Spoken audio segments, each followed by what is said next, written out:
अस्सलाम वालेकुम वरहमतुल्लाह to everyone. सबसे पहले आप तमाम लोगों का मैं खैर मकदम करता हूं अपने इस लाइव सेशन में। शुक्रिया अदा करता हूं कि आपने अपना कीमती वक्त निकाला और हमारे साथ इस लाइव में ज्वाइन हुए। एंड स्पेशल थैंक्स टू मौलाना नजर अब्बास रिजवी साहब, जो तारुफ के मोहताज नहीं है, अपनी एक अलग पहचान रखते हैं। अब इनको आपने देखा होगा न्यूज चैनल डिबेट्स में और हर जगह। और सबसे अहम बात आगा की यह है कि सिर्फ दीनी इल्म नहीं है बल्कि जियो पॉलिटिक्स पे भी एक अच्छी नजर रखते हैं। हम आज कुछ अहम मौजूआत पे बात करने वाले हैं। ईरान, यूएस और इसराइल कॉन्फ्लिक्ट पे बात करने वाले हैं। ईरान के अंदर वुमेन लिटरेसी पे बात करने वाले हैं। और इसी तरीके से हम अपने न्यू सुप्रीम लीडर आगा आयतुल्लाह मुश्तबा खामनेई के बारे में भी बात करने वाले हैं। आगा अस्सलाम वालेकुम वरहमतुल्लाह। सबसे पहले मैं आपका खैर मकदम करता हूँ अपने इस लाइव सेशन में।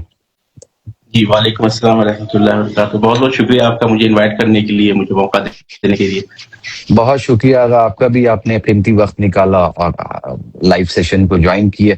तो आगा बिना किसी देरी के मैं अपने क्वेश्चन का सिलसिला जारी करता हूं। सबसे पहला सवाल जो है वो पिछले 2 महीने से ईरान, अमेरिका और इसराइल के दरमियान जो कॉन्फ्लिक्ट चल रहा है, आप इस पूरी सिचुएशन को आज के पर्सपेक्टिव से कैसे देख रहे हैं? जी बिस्मिल्लाहिर्रहमानिर्रहीम।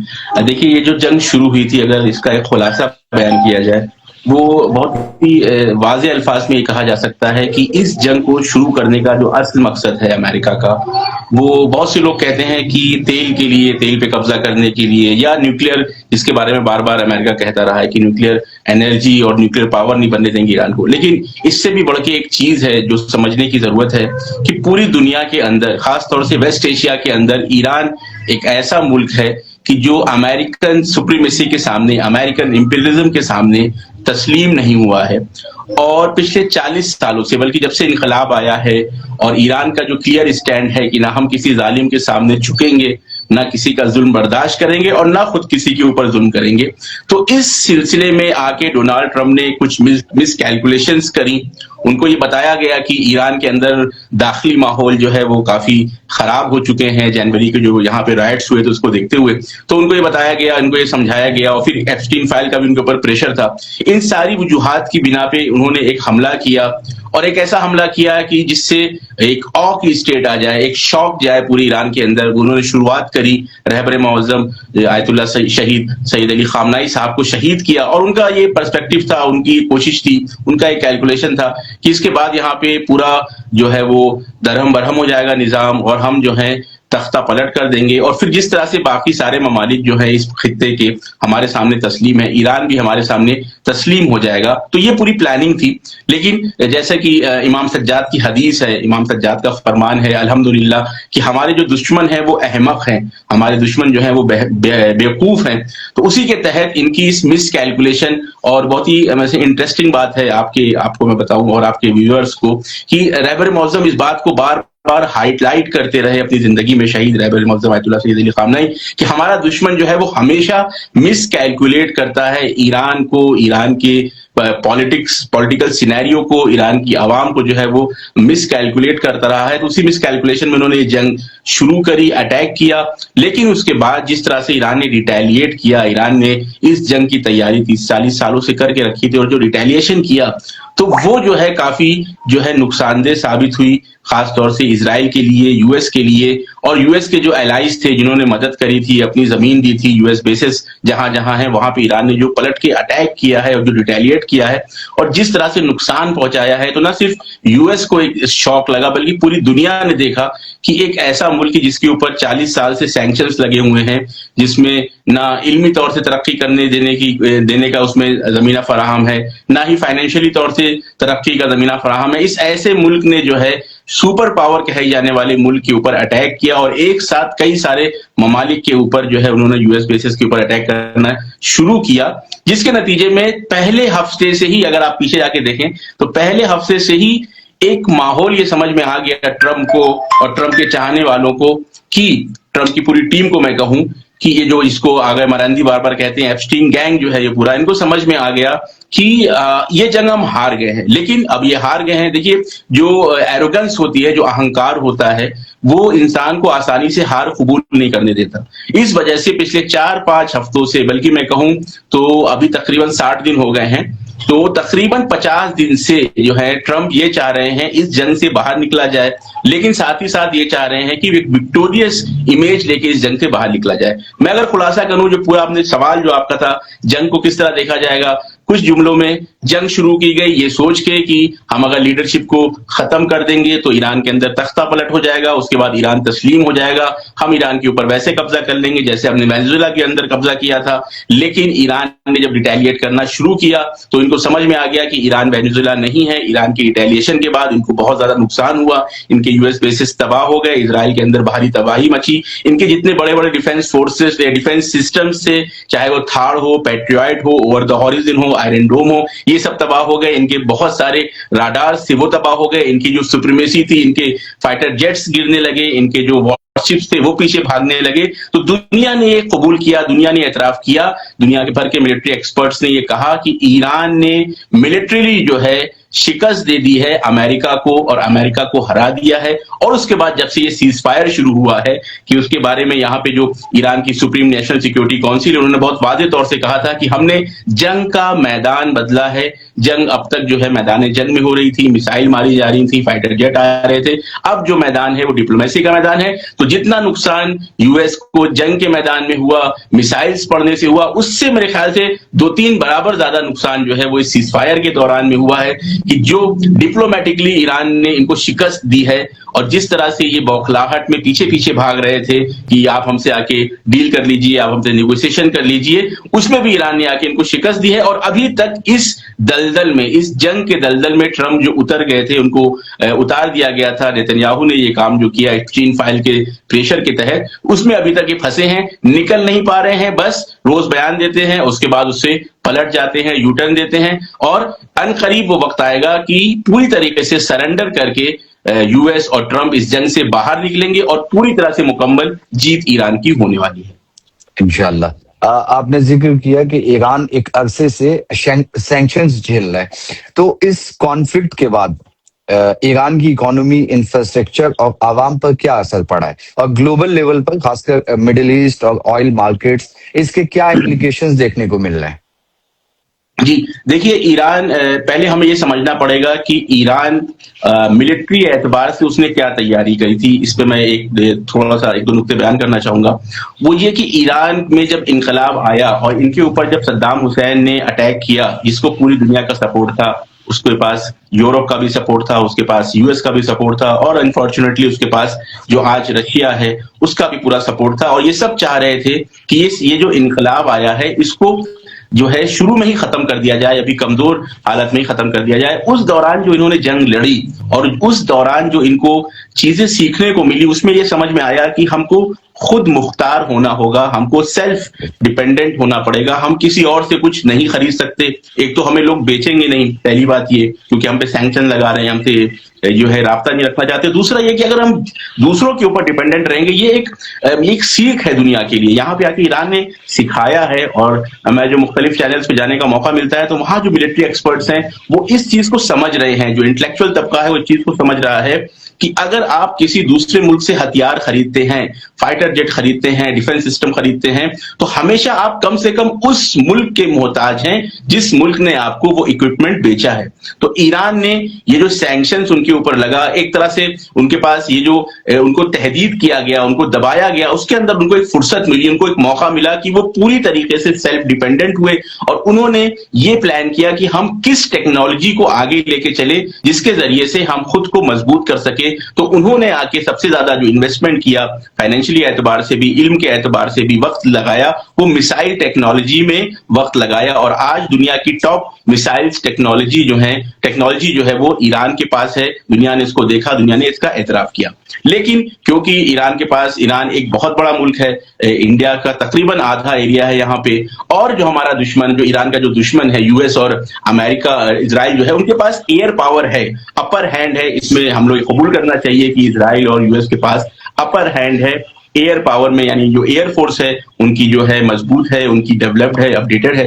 तो उन्होंने जब वो अटैक करते हैं तो उनका एक बहुत ही पैटर्न है, गाजा में पैटर्न देखा गया, लेबनान में पैटर्न देखा गया कि वो कारपेट बॉम्बिंग करते हुए चलते हैं। वो सिविलियन टारगेट्स पे भी मारते हैं, मिलिट्री टारगेट्स पे भी मारते हैं, हॉस्पिटल, स्कूल से सारी चीजें। तो ईरान का ये कोई अगर कहे कि नुकसान नहीं हुआ है, ईरान का इंफ्रास्ट्रक्चर जो है वो उसमें नुकसान नहीं हुआ है, तबाह नहीं हुआ है, तो ईरान का एक अच्छा खासा इंफ्रास्ट्रक्चर जो है वो टारगेट किया गया है, चाहे वो हॉस्पिटल्स हो, चाहे वो स्कूल्स हो, चाहे वो फैक्ट्रीज हो, चाहे वो कुछ रिफाइनरीज हो। तो ईरान का नुकसान जो है हुआ है, मैं ये नहीं कह रहा हूं कि नहीं हुआ है। और ईरान उसमें बहुत तेजी से, आपने देखा होगा कि जो इन्होंने ब्रिज के ऊपर या ट्रेन के ऊपर जो ट्रेन की पटरियां थी उनको जो टारगेट किया गया था, कोई ब्रिज 2 दिन के अंदर, कोई ब्रिज 1 हफ्ते के अंदर, रेल की पटरी 10 दिन के अंदर, पूरा उसको जो है रिनोवेट कर लिया गया, उसको फिर से डेवलप कर लिया गया। तो ईरान जो है वो अपना उसने रिनोवेशन का प्रोग्राम तेजी से शुरू कर दिया है, लेकिन इसका जो असर दुनिया के ऊपर पड़ा है, तो ईरान के अंदर नुकसान हुआ है।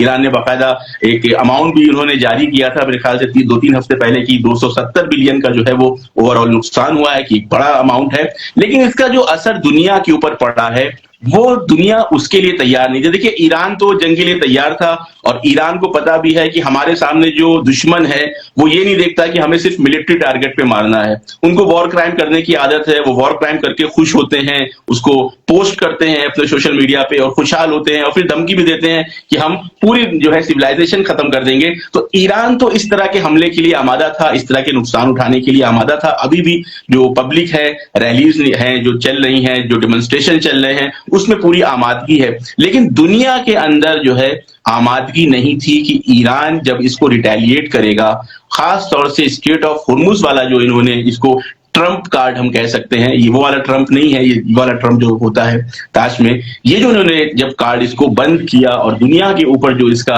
असर पड़ना शुरू हुआ, तो अभी तक मैं आपको बताऊं कि असल जो मुश्किल है, जो असल एनर्जी क्राइसिस है दुनिया में, उसकी असल तस्वीर अभी तक दुनिया ने नहीं देखी है। उसकी वजह यह है कि हर मुल्क के पास कुछ रिजर्व बैकअप होता है। मसलन फर्ज कर, मैं एग्जांपल देना चाह रहा हूं कि मेरे घर को अगर चलने के लिए फर्ज करें 50 लीटर तेल की जरूरत है, तो मैं रिजर्व में जो है 200, 250, 400 लीटर तेल बचा के रखता हूं। हर मुल्क ये काम करता है।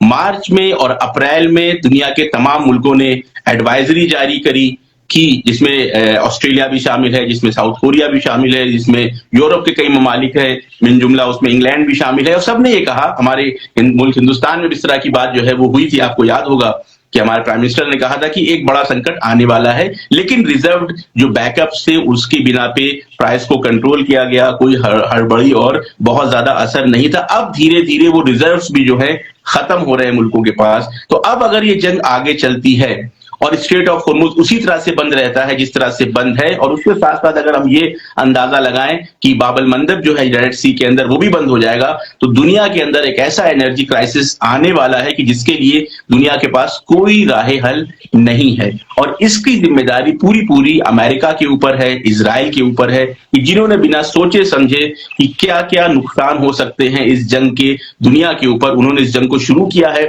और ईरान का भी स्टैंड इस मसले में बिल्कुल क्लियर है। ईरान ने कहा है 2-3 कैटेगरीज में है। एक तो हमारे दुश्मन ममालिक हैं, उन दुश्मन ममालिक को हम बिल्कुल भी गुजरने नहीं देंगे, उनकी कश्तियां, उनके शिप्स हम स्ट्रेट ऑफ हुर्मुज से नहीं निकलने देंगे। दूसरे ममालिक वो हैं कि जिन्होंने सैंक्शंस का मिसयूज करके हमको परेशान किया सैंक्शंस के जमाने में, खास तौर से इशारा मेरा जो है यूरोपियन यूनियन की तरफ है, उनसे हम टोल लेंगे, उनसे हम कोई ना कोई चार्जेस लेंगे और उनके साथ हम जो है कोई ना कोई मुहायरा करेंगे, कोई मामला करेंगे कि उनकी शिप्स भी यहाँ निकले, लेकिन उनकी शिप्स को रोका नहीं जाएगा। ईरान के कंट्रोल के अंदर से वो शिप्स निकलेंगे। और कुछ ऐसे मुल्क हैं कि जो ईरान के जो है जिनको फ्रेंडली नेशंस है, मित्र देश हैं, जिसमें से इंडिया है, पाकिस्तान है और कई सारे ममालिक हैं, उनकी कश्तियां जो हैं वो निकलेंगी और निकली भी थी पहले। ये जो ब्लॉकेड लगाया है यूएस ने, इससे पहले बहुत सारी कश्तियां जो हैं इंडिया की भी, पाकिस्तान की भी, चाइना और रशिया की भी निकल रही थी। लेकिन बाकी की जो दुनिया है, बाकी के जो ममालिक हैं, उनके अंदर अभी भी आमादगी नहीं है। उनको नहीं समझ में आ रहा कि वो किस तरह से इस एनर्जी क्राइसिस से निपट सकते हैं। इसी वजह से यूरोपियन नेशन जो हैं, आपने सुना होगा कि इंग्लैंड ने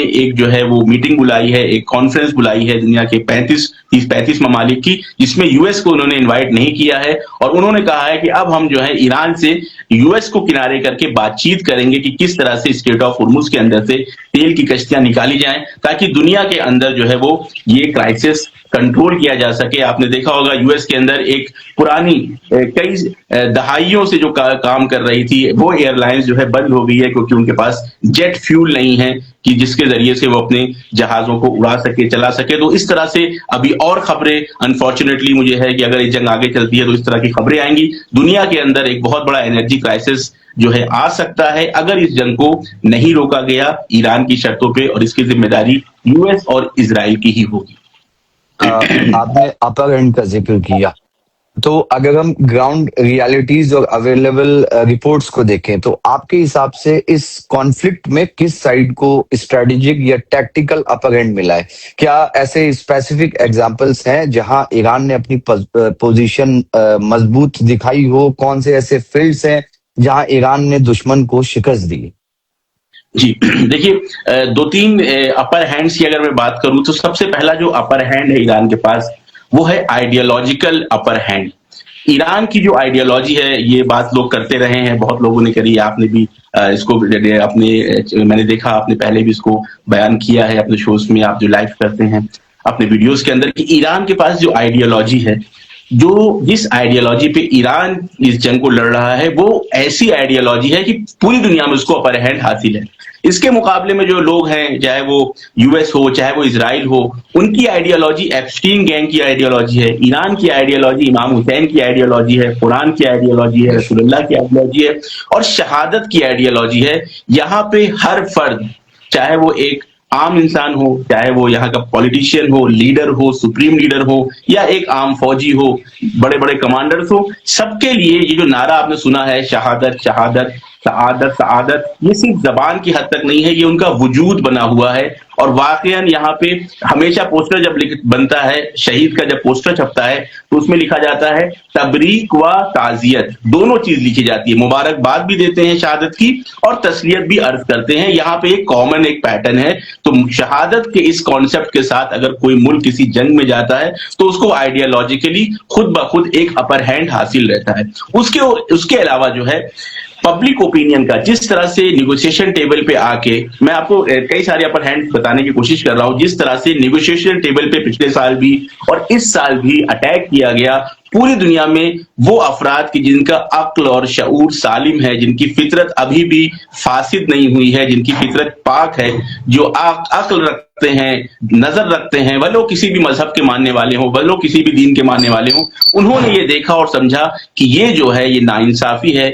ईरान से अगर आपको न्यूक्लियर पावर कम करवानी है, न्यूक्लियर इनरिचमेंट कम करवाना है, आपको जेसीपीओए से बाहर नहीं होना चाहिए था, आपको पहली और दूसरी नेगोशिएशन के दौरान हमला नहीं करना चाहिए। तो दूसरा जो अपर हैंड है ईरान के पास वो है पब्लिक ओपिनियन, यानी जो लॉजिकल पब्लिक ओपिनियन है दुनिया का, उसमें भी ईरान को अपर हैंड हासिल है कि भाई ईरान के साथ गलत हुआ है, ईरान को हक है अपनी सरजमीन की दिफा करने की, अपने ऊपर जो हमला हुआ है उसका जवाब देने के लिए, उसका रिटेलिएशन करने के लिए, जितने भी यूएस बेसेस हैं उन पर अटैक करना जायज है उसके लिए, इंटरनेशनल कानून के एतबार से भी। तो ये हो गया दूसरा अपर हैंड जो ईरान के पास है। तीसरा जो अपर हैंड जो बहुत अहम है वो है ज्योग्राफिकल अपर हैंड है जो ईरान के पास है, चाहे वो स्ट्रेट ऑफ होर्मुज हो या खुद ईरान की दाखिली ज्योग्राफी हो। देखिए, इराक के अंदर जो जंग करी है यूएस फोर्सेस को तजुर्बा है इराक के अंदर जंग करने का, पिछले कई सालों से उन्होंने जो जंग वगैरह करी, लेकिन उसमें क्या है वो बिल्कुल एक मैदान जैसा है। इराक का अगर आप एरिया देखें, नजफ करबला भी आप गए हैं और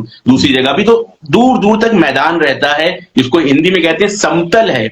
लेकिन ईरान की जो वो है ज्योग्राफी, वो ऐसी नहीं है, कहीं पहाड़ हैं, कहीं दर्रे हैं, कहीं रेगिस्तान है, कहीं दरिया है। तो ये जो ज्योग्राफी है इसका जो बेनिफिट ईरान को मिल रहा है, खास तौर से स्ट्रेट ऑफ होर्मुज जो चोक पॉइंट बन गया है इस वक्त दुनिया के एनर्जी का, वो सबसे बड़ा ज्योग्राफिकल जो है वो है अपर हैंड है ईरान के लिए, और जिसका इस बार ईरान ने पूरी तरीके से इस्तेमाल किया है। देखिए, ईरान की अगर आप सियासत को देखें, ईरान जो है हमेशा कहता था कि अगर हमारे ऊपर हमला हुआ, जब वो होते हैं बातें चल रही होती हैं और इधर से लोग कहते हैं हम अटैक कर देंगे, पिछले आप जानते हैं 20 साल से all options on the table का माहौल है, वो ओबामा हो, बाइडेन हो, क्लिंटन हो, बुश हो, सब कहते थे कि ईरान पे अटैक कर देंगे। तो ईरान यही कहता था कि हम स्ट्रेट ऑफ हुर्मुज को बंद कर देंगे। तो दुनिया को ये लगता था कि ईरान के अंदर जो है ये ताकत नहीं है, ईरान ये कह तो रहा है लेकिन स्ट्रेट ऑफ हुर्मुज को बंद नहीं करेगा। तो ईरान ने इस जंग के बाद उसको बंद किया। फिर दुनिया को लगा चलो ईरान ने बंद तो कर दिया है लेकिन ईरान इसको होल्ड नहीं कर पाएगा। नेक्स्ट मरहले में ईरान ने देखा, ये दुनिया ने देखा कि ईरान ने स्ट्रेट ऑफ हुर्मुज के अपने कब्जे को होल्ड करके रखा। फिर दुनिया को लगा कि यूएस तो है, अपने वॉरशिप्स को लेके आएगा और स्ट्रेट ऑफ हुर्मुज को खुलवा देगा। फिर वो लिंकन हो, चाहे वो बुश हो, चाहे वो जेरल फॉर्ड हो, इसका वो पूरा दुनिया में एक हवा बनाया गया, एक नैरेटिव बनाया गया कि अब वो आ रहे हैं, धीरे धीरे बढ़ रहे हैं। ऐसे बताया जाता था अब 100 किलोमीटर आगे आ गए, 200 किलोमीटर आगे आ गए। तो दुनिया को लगा कि यूएस जो है अपनी ताकत के जरिए से, अपने नेवी के जरिए से उसको खुलवा देगा। और वाकई जो कोस्टल एरिया है ईरान का, उसके ऊपर कारपेट बॉम्बिंग की गई। यानी कारपेट बॉम्बिंग किया कि हर सेंटीमीटर के ऊपर बम बरसाया गया कि अगर वहां पे कोई फौजी हो, वहां पे कुछ मिसाइल्स हो, वहां पे कोई मिलिट्री इक्विपमेंट्स हो तो वो खत्म हो जाए। लेकिन यहां पे आके फिर ईरान की स्ट्रेटेजिकल अपर हैंड की बात की जाएगी कि ईरान ने, जो नेक्स्ट में अपर हैंड की बात कर रहा हूं, जो स्ट्रेटेजी अपनाई है, जमीन के अंदर जो इन्होंने मिसाइल सिटी बनाई, हत्ता दरिया के अंदर भी जो इन्होंने मिसाइल सिटी बनाई है, जिस स्ट्रेटेजी से आके इन्होंने रिप्लाई करना और रिटेलिएट करना शुरू किया, ये ईरान का अगला अपर हैंड है। वो स्ट्रेटेजिकल अपर हैंड कि यूएस को अगर आप देखें तो ना यूएस के पास कोई प्लान है, ना कोई स्ट्रेटेजी है, ना कोई मकसद है। देखिए, जब किसी मुल्क के ऊपर हमला होता है और वो उस हमले में आपके मुल्क के सबसे बड़े लीडर को शहीद कर दिया जाता है, वो एक ऐसा लीडर कि जो पूरी मिल्लत के लिए बाप की तरह था, एक शफीक बाप की तरह तरबियत करता था, उनका ख्याल रखता था।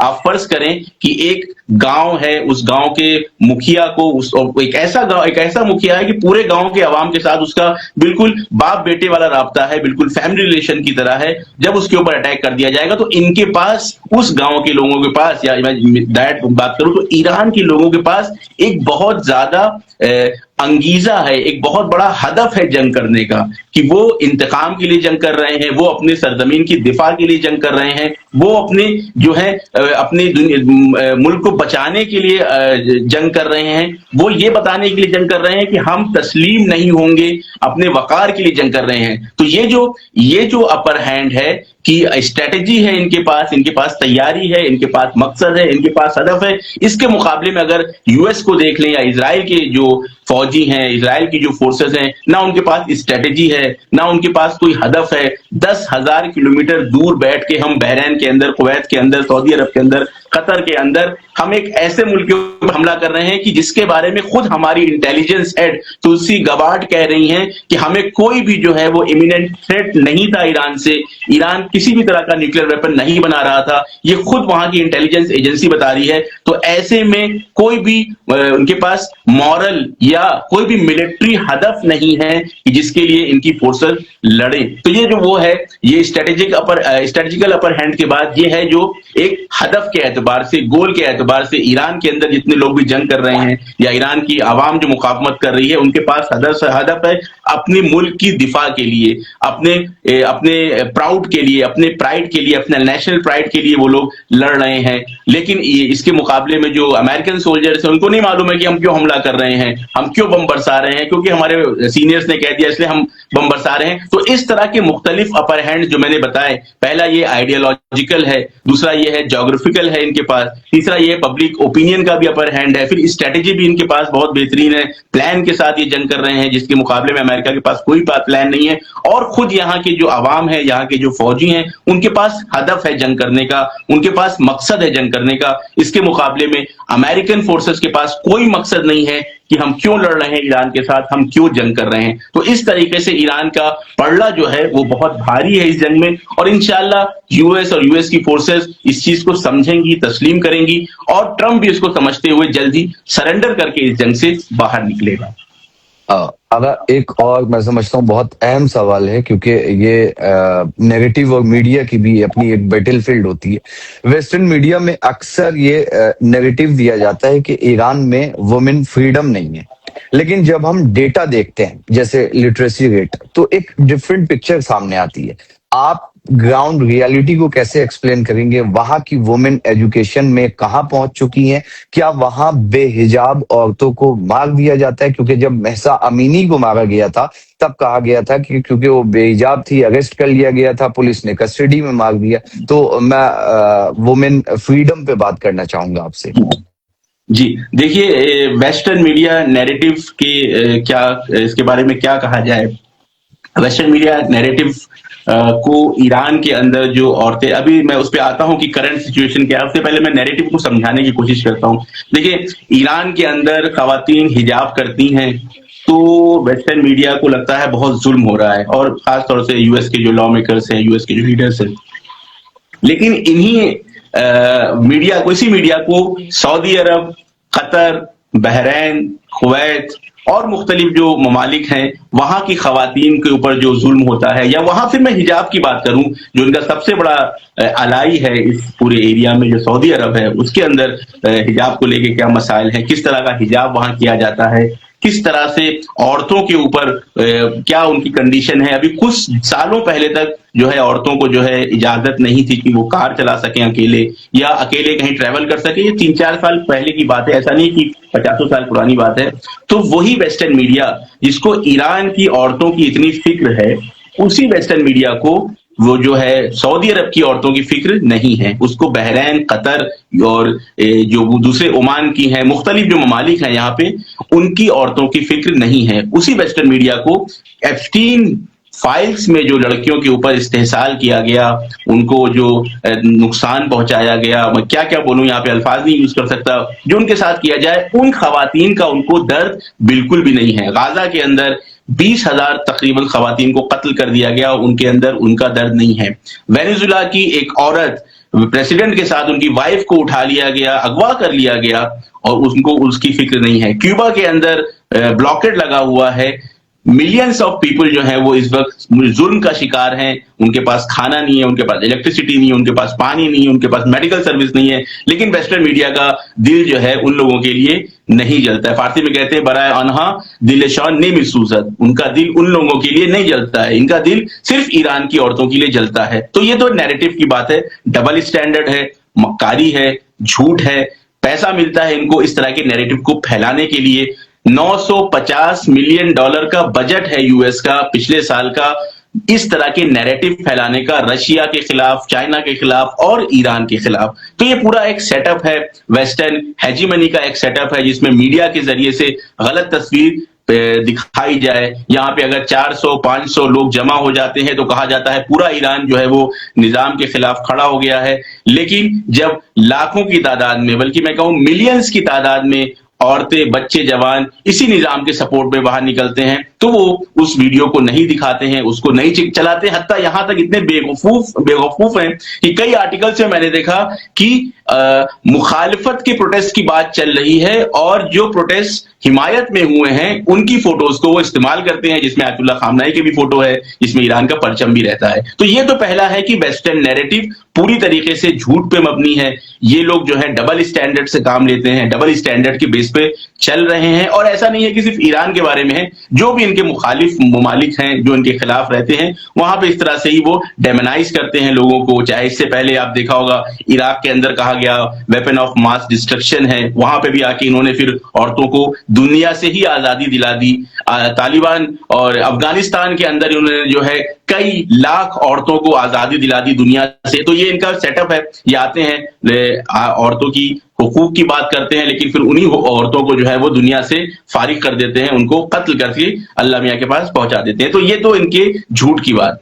दूसरी बात अगर हम आके देख लें कि ईरान के अंदर औरतों की क्या हालत है, तो मैं मसलन आपके इस प्लेटफॉर्म से अगर आपकी इजाजत हो तो मैं कहूंगा कि अभी एक रिपोर्ट जो है वो रेड माइक पे जो हमारे दोस्तान हैं, उन्होंने रेड माइक के ऊपर बाकायदा इसके ऊपर एक प्रोग्राम किया है, उसको भी आपके व्यूअर्स देख सकते हैं कि उन्होंने बताया है इस नैरेटिव को किस तरह से उन्होंने डिबंक किया है। ईरान के अंदर औरतों की जो हालत है, मेरे ख्याल से दुनिया में इस तरह से पावरफुल औरतें कहीं और किसी भी मुल्क के अंदर नहीं है। मैं खुद यहां रहा हूं, अक्सर मैं देखता हूं कि बड़ी तादाद में खवातीन हों, रात के 12 बजे, 2 बजे, 1 बजे रात में अकेले ट्रैवल करती हैं, एक जगह से दूसरी जगह खुद जाती हैं, खुद ड्राइव करती हैं, जो हमारे मुल्क में शायद तसव्वुर के काबिल नहीं है कि 12 बजे के बाद कोई औरत अकेली कहीं जा सके। लिटरेसी में देख लें तो 90% से ऊपर जो है वो यहाँ पे वुमेन लिटरेसी है। मुख्तलिफ तरह के कॉम्पिटिशन्स में, मुख्तलिफ तरह के जो यहाँ पे ओलंपिक्स होते हैं, वो होते हैं, कॉम्पिटिशन्स होते हैं, उसमें औरतों का परफॉर्मेंस देखा जा सकता है।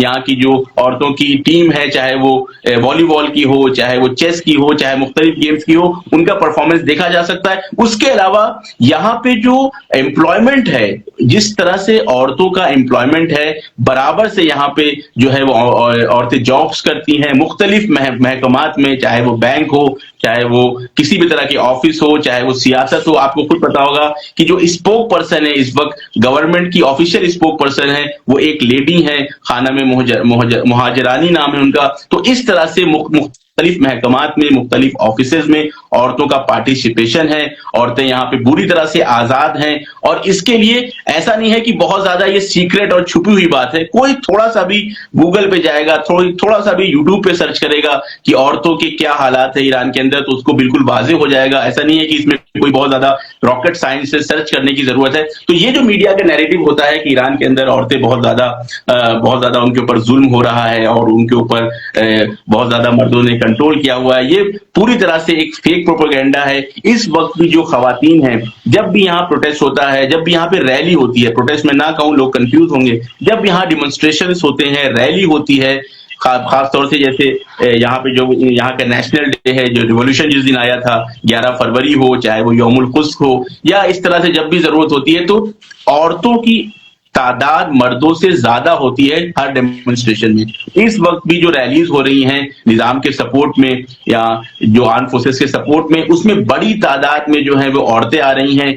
हिजाब वाली औरतें भी हैं, बद हिजाब औरतें भी हैं, और बी हिजाब औरतें भी आ रही हैं। किसी भी तरीके से का ऐसा नहीं है कि जबरदस्ती किसी को हिजाब कराया जा रहा है या उनको पकड़ के जेल में डाल दिया जा रहा है। हाँ, अम्र बिल मारूफ होता है, उसके अपने तरीके हैं, उसके अपने मराहिल हैं। खवातीन से कहा जाता है कि आप अगर हिजाब कर सकती हैं तो करें, लेकिन कोई जबरदस्ती यहाँ पे इस वक्त नहीं देखी गई है। अभी भी वही मैंने रेफरेंस भी दिया कि इसके बारे में बहुत अच्छी एक रिपोर्ट जो है रेड माइक के ऊपर बनाई गई है, और मुख्तलिफ मीडिया हाउसेज इसको कवर कर रहे हैं। फॉरेन इस वक्त कई सारे फॉरेन जर्नलिस्ट इस वक्त, मैं यहां से बोलूंगा तो शायद कोई कहे तो ये तो ईरान में रहते हैं और ये खुद जो है वो एक मतलब मौलाना है और एक रिलीजियस आइडेंटिटी रखते हैं, तो ये तो सब पॉजिटिव बात करेंगे। तो मैं रेफरेंस के लिए कहना चाहूंगा कि मुख्तलिफ जर्नलिस्ट यूएस से, यूके से और यूरोपियन कंट्रीज से, हत्ता ऑस्ट्रेलिया से भी यहाँ पे जर्नलिस्ट हैं, रिपोर्ट कर रहे हैं, वीडियोस बना रहे हैं, और इस चीज को हाईलाइट कर रहे हैं कि अगर कोई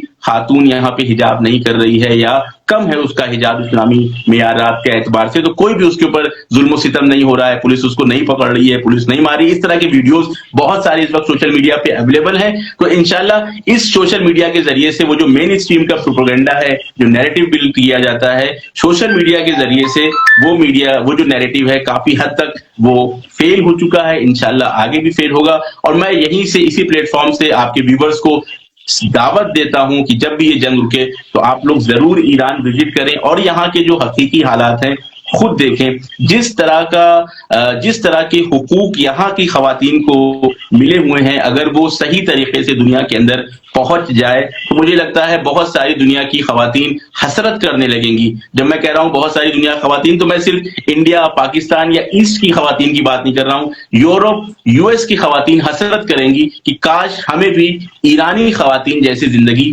जीने को मिले। जज़ाकल्लाह। अब एक सवाल ये है कि आगे चलकर आपको क्या लगता है, क्या ये कॉन्फ्लिक्ट दोबारा एस्केलेट हो सकता है, और स्ट्रेट ऑफ हॉर्मुज जैसे स्ट्रेटेजिक पॉइंट पर ईरान की पोजीशन कितनी स्ट्रांग है? क्या स्ट्रेट ऑफ हॉर्मुज पर ईरान का कंट्रोल रहने वाला है? जी देखिए, ये जंग का फैसला हो चुका है। किसी हमारे एक दोस्त ने बहुत अच्छी बात कही कि ये जंग ट्रम्प जो है वो हार चुका है। अब ये डिसाइड कर रहा है ट्रम्प और उसका एडमिनिस्ट्रेशन कि हम सफेद झंडे के ऊपर क्या लिखें। हो सकता है कि हम कह दें कि हम विक्टोरियस हो गए हैं, कभी हम कह सकते हैं कि हमने न्यूक्लियर एनरिचमेंट पूरा खत्म कर दिया जैसे पिछले साल जून में किया था, कभी कह सकते हैं कि हमने ये कर दिया, कभी हम कह सकते हैं ये भी कर दिया। तो ईरान ने यूएस को इस जंग में हरा दिया है, यूएस की हेजीमनी को। खत्म कर दिया है पूरी तरीके से, खासतौर से वो जो उनको सुपर पावर का टैग था मिलिट्री एतबार से कि जिसको चाहे उसका तख्ता पलट कर सकते हैं, ये खत्म हो चुका है।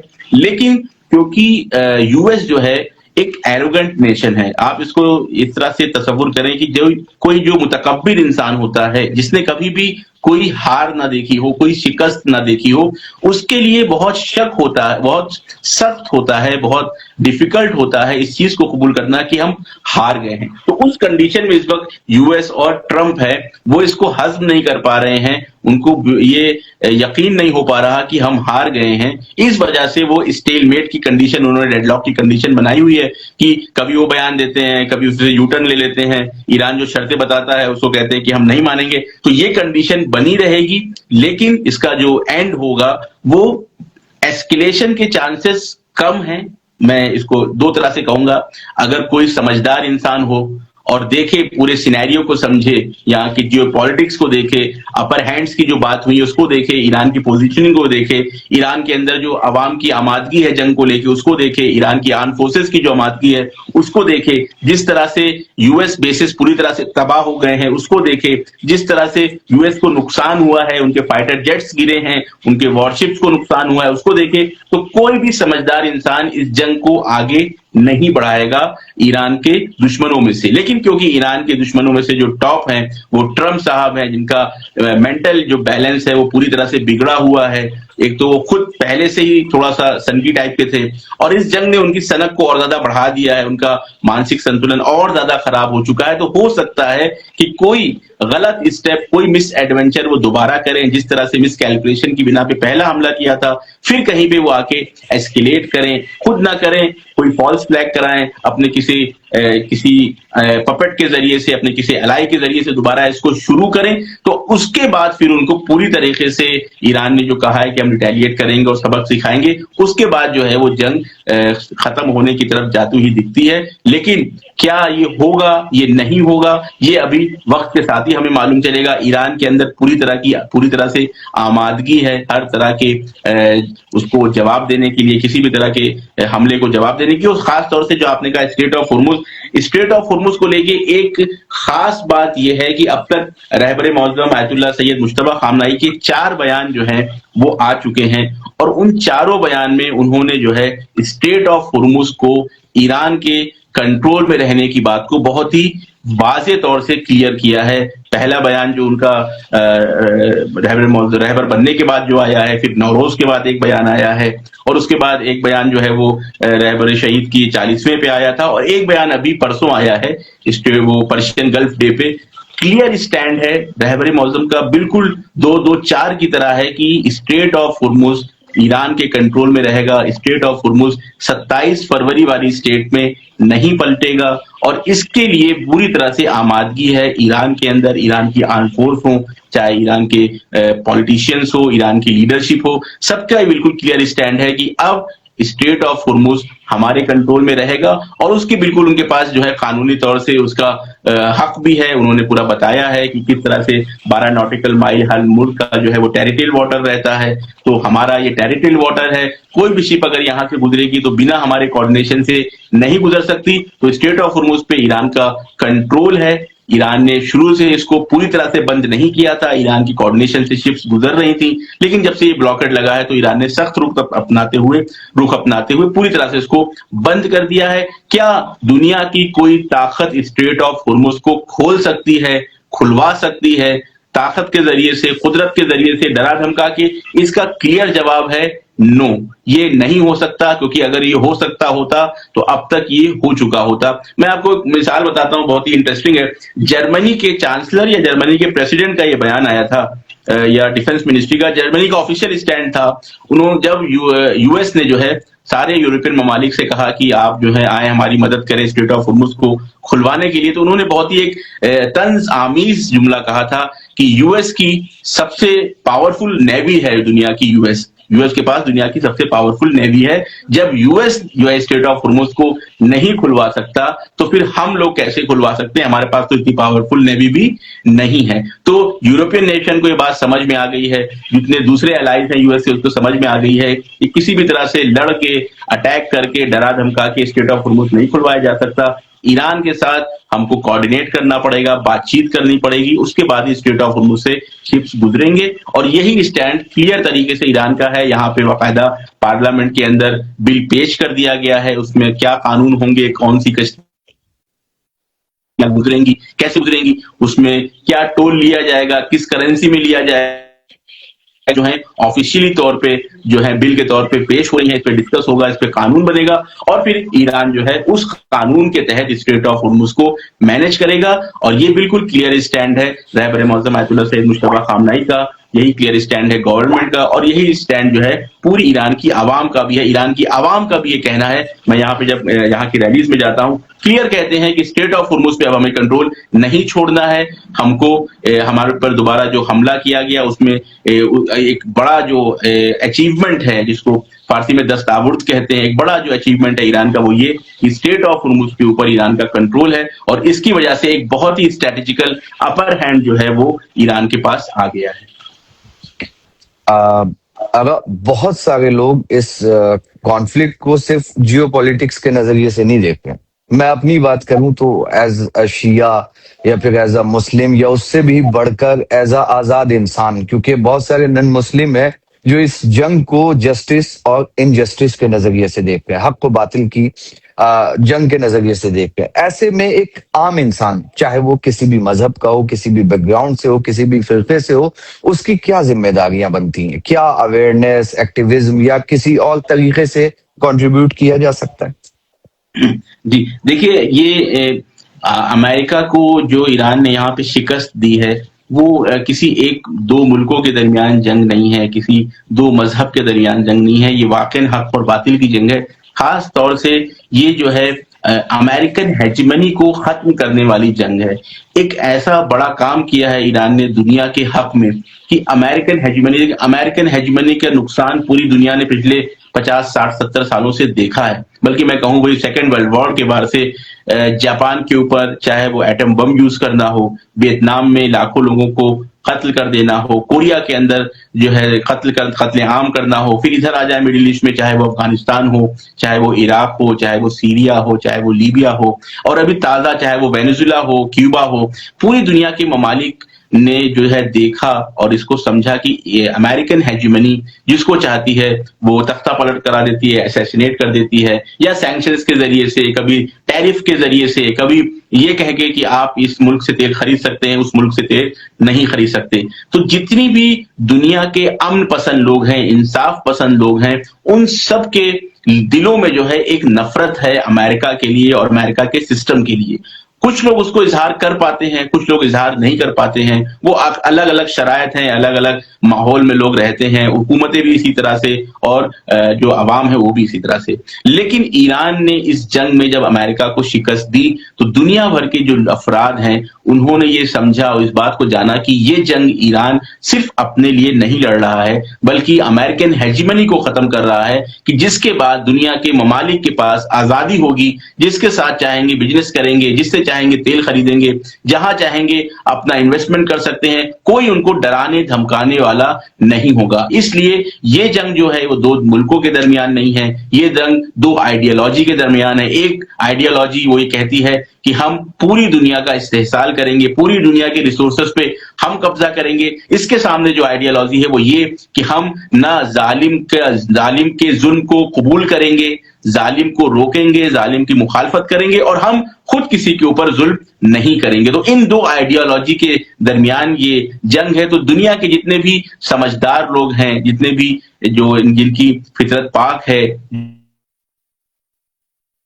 जो आम इंसान है, वो इस वक्त ईरान के साथ है। अब उसमें उनकी जिम्मेदारी ये बनती है कि इसमें सही सोर्सेस से सही न्यूज को लें, देखें, समझें, अपने दोस्तों तक पहुंचाएं। सबसे अहम चीज होती है पूरे इस सिनेरियो को समझना, क्योंकि आज देखें फेक न्यूज की दुनिया है, एआई की दुनिया है, वीडियोस बनते हैं, मुख्तलिफ तरीके से उल्टे सीधे वीडियोस बनते हैं, मिस इन्फॉर्मेशन फ्लोट की जाती है, कभी जान के कभी अनजाने में। तो जो भी इस जंग को चाहता है सही तरीके से समझे, उसकी जिम्मेदारी है कि न्यूज के सेंसेशन से बचे, ब्रेकिंग न्यूज से बचे। सबसे पहले हमने आपको बताया इस चीज से बचे, सही सोर्सेस से न्यूज को जाने, पॉलिटिकली जियोपॉलिटिकली एतबार से देखे कि चल क्या रहा है, जंग किस तरफ जा रही है, किसी तरह की फेक न्यूज में ना उलझे, बहसें ना करें, और जब ये सारी चीजें हल हो जाएं तो फिर इन बातों को वो अपने सर्किल में, अपने जहां जहां भी असरअंदाज है, चाहे वो सोशल मीडिया के जरिए से या दूसरे तरीकों से स्पीच कर सकता है, अपने कॉलेज में अपने दोस्तों को बता सकता है, अपने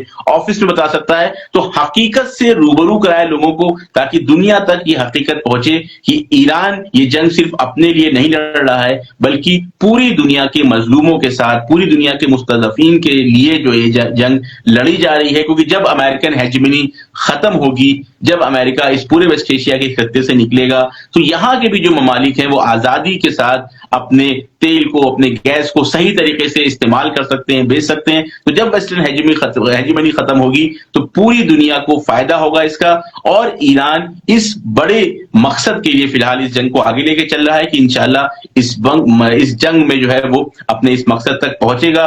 दुनिया के ममालिक इस चीज को कबूल करेंगे कि ईरान ने न सिर्फ अपने लिए जंग करी, बल्कि पूरी दुनिया और पूरे आलम इंसानियत के लिए इस जंग को ईरान ने लड़ा है और जीता है। अगर एक सवाल new supreme leader ayatollah Mushtaba खामनी साहब के हवाले से, जब इमाम खुमैनी के बाद लीडरशिप ट्रांजिशन को लेकर काफी डाउट्स थे। इंटरनेशनल ऑब्जर्वर्स कह रहे थे कि भाई खुमैनी साहब के बाद इनकलाब इस्लाम अपनी कुव्वत खो देगा, लेकिन खामनेई साहब ने अपनी जिम्मेदारियों को बखूबी अंजाम दिया और ईरान को बेहतर बनाया। ईरान ने अपनी स्टेबिलिटी मेंटेन रखी और अब ईरान को न्यू सुप्रीम लीडर मिले हैं आयतुल्ला मुश्तबा खामनेई। अब करंट लीडरशिप स्ट्रक्चर को आप कैसे इवेल्युएट करेंगे और यानी वो किस नजरिए से काम करेंगे, खासकर लीडरशिप क्वालिटीज, उनकी गवर्नेंस के पर्सपेक्टिव। मैं चाहता हूं कि आप आयतुल्ला मुश्तबा खामनेई साहब की इल्मी शख्सियत, उनकी खिदमात पे रोशनी डालें, बेसिकली हमें कुछ बातें बताएं आयतुल्ला मुश्तबा खामनेई साहब के हवाले से। जी देखिए, ईरान के अंदर सबसे अहम बात यह है कि ईरान किसी एक पर्सनैलिटी के बेस पे जो है वो पर्सनैलिटी कल्ट का शिकार नहीं है ईरान का निजाम। और ये इसकी सबसे बड़ी खूबसूरती है कि ईरान के अंदर एक ऐसा पॉलिटिकल सिस्टम है कि जो बहुत मजबूत है, जो इस्लामिक आइडियोलॉजी के बेस पे है, जो रसूलुल्लाह की और कुरान की तालीमात के बेस पे बनाया गया है, और इतना ज्यादा मजबूत है वो कि अगर इस निजाम के अंदर, जैसे कि देखिए जब ये शहादत हुई तो न सिर्फ अमेरिका बल्कि जो दोस्त थे, जो ईरान के चाहने वाले थे, उनके जहनों में भी ये बात आई कि रहबर जैसी शख्सियत को शहीद कर दिया गया है। वाकई एक वक्त पूरी दुनिया के अंदर एक तजल्जुल आ गया था, घबरा गए थे लोग कि अब क्या होगा ईरान का। ईरान के सुप्रीम लीडर को शहीद कर दिया गया है, पहले ही हमले में शहीद कर दिया गया है, अब क्या होगा। लेकिन क्योंकि ईरान के अंदर पूरा जो पॉलिटिकल सिस्टम है, ईरान के कॉन्स्टिट्यूशन के बेस पे जो यहाँ पे मजलिस खुबरगान है, उन्होंने आके फौरन अपने काम को शुरू किया। उनका काम ये था कि नेक्स्ट सुप्रीम लीडर को सेलेक्ट किया जाए। यहाँ पे जो सुप्रीम लीडर सेलेक्ट होता है उसके सिलेक्शन का जो प्रोसेस है, पहले उसमें लर्न लोग जो मुज्तहिदीन होते हैं, उनकी काउंसिल है, ये काउंसिल ऑफ एक्सपर्ट्स जो है, मजलिस खुबरगान जिसे कहते हैं, तो वो सारे उसमें मुज्तहिद होते हैं। चाहे तो अब जब 50-60 मुज्तहिदीन बैठ के किसी का सिलेक्शन कर रहे हैं तो उसके अंदर मुख्तलिफ क्वालिटीज को वो मेयार बनाते हैं, इल्म को मेयार बनाते हैं, तकवा को मेयार बनाते हैं, शुजाअत को मेयार बनाते हैं, मैनेजमेंट स्किल को मेयार बनाते हैं। इस तरह के कई सारे मेयार हैं, कई सारे पैरामीटर्स हैं। उस पे ये चेक किया जाता है कि कौन सा वो फर्द है कि जिसके अंदर ये सारी खुसूसियत आला मेयार की पाई जा रही हैं। इसी वजह से जब इमाम खुमैनी के रहलत के बाद आयतुल्ला शहीद सैयद अली खामनेई साहब को सुप्रीम लीडर मुंतखब किया गया था, तो अब उसकी वीडियो भी आई है कि सबने इत्तिफाक किया था कि हाँ, अक्सर लोगों ने कहा था कि सैयद अली खामनेई साहब को ही जो सुप्रीम लीडर बनना चाहिए, क्योंकि इनके पास तजुर्बा भी है, ये प्रेसिडेंट भी रह चुके हैं, इन्होंने इनकलाब के दौरान में भी काम किया है, उसके अलावा मुख्तलिफ पॉलिटिकल पोस्ट्स पे भी रहे थे, और उनके अंदर इल्म भी है, ये मुज्तहिद है, इनके पास तकवा है, इनके पास मैनेजमेंट स्किल्स है, तो इनको सेलेक्ट किया गया। जब इतने ज्यादा पढ़े लिखे लोग मुज्तहिदीन किसी को सेलेक्ट करते हैं तो ऐसा नहीं है, मैं इसको समझाने के लिए कह रहा हूं कि नॉर्मली ऐसा नहीं है कि कोई भी आके इलेक्शन में खड़ा हो गया है, उसकी इल्मी सलाहियत को भी नहीं देखा गया है, उसके तकवा को भी नहीं देखा गया है, उसको बस वोट मिल गए हैं और वो एक जो है लीडर बन गया है, या मसलन वो कहीं का चेयरमैन बन गया है या किसी पोस्ट पे चला गया है, क्योंकि उसके पास वो मेयारात नहीं है, फिर वो प्रॉब्लम सामने आने लगती हैं। लेकिन यहाँ पे पॉलिटिकल सिस्टम इतना मजबूत है कि इन मेयारात को देखते हुए इल्म, तकवा, दुनिया की सियासत से आगाही होनी चाहिए, मैनेज करना आना चाहिए, किस तरह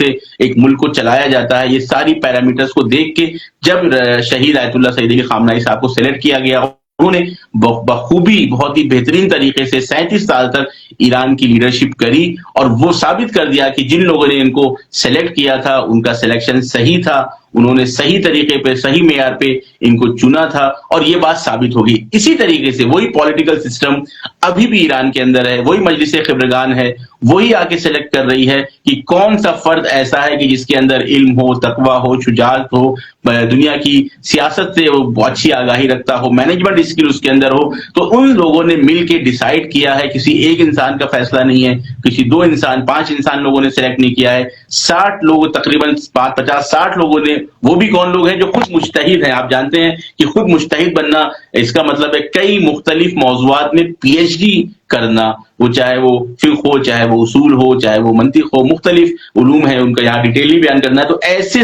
50-60 मुज्तहिद ने मिलके ये डिसाइड किया है कि सैयद मुज्तबा खामनाई साहब जो है वो सुप्रीम लीडर होंगे। उनके पास इल्मी एतबार से जो है वो मुज्तहिद हैं, वो आदर से खारिज हुक्म में देते रहे हैं। उसके अलावा अपने वालिद के साथ, अपने वालिद का समझ लिया आप एक तरह से, उन्होंने पूरा दौर देखा है, 37 साल का ये जो दौर है जिसमें मुख्तलिफ तरह के पॉलिटिकल्स अप्स एंड डाउन्स आए हैं, उन सबको बहुत ही नजदीक से उन्होंने देखा है। कई उमूर में उनकी जो है वो हमकारी भी करते थे, उनकी मदद भी करते थे। कोई पॉलिटिकल पोस्ट उन्होंने नहीं ली, अभी तक उनके पास नहीं थी, लेकिन अपने वालिद के जो काम करने के तरीका था उसको सीखते रहे। तो आप ये कह सकते हैं कि 37 साल का जो तजुर्बा है वली फकीह होने का, सुप्रीम लीडर होने का, आयतुल्लाह शहीद सैयद अली खामनाई साहब के पास वो पूरा तजुर्बा एक तरह से सैयद मुज्तबा खामनाई साहब के पास भी है। और उसके साथ साथ उनके पास जो इल्मी मेयार है वो इल्मी मेयार भी है, और जो बयानात वो दे रहे हैं, पिछले 4 बयान को अगर पढ़े कोई इंसान, तो जो शुजात का मुजाहरा उन्होंने किया है,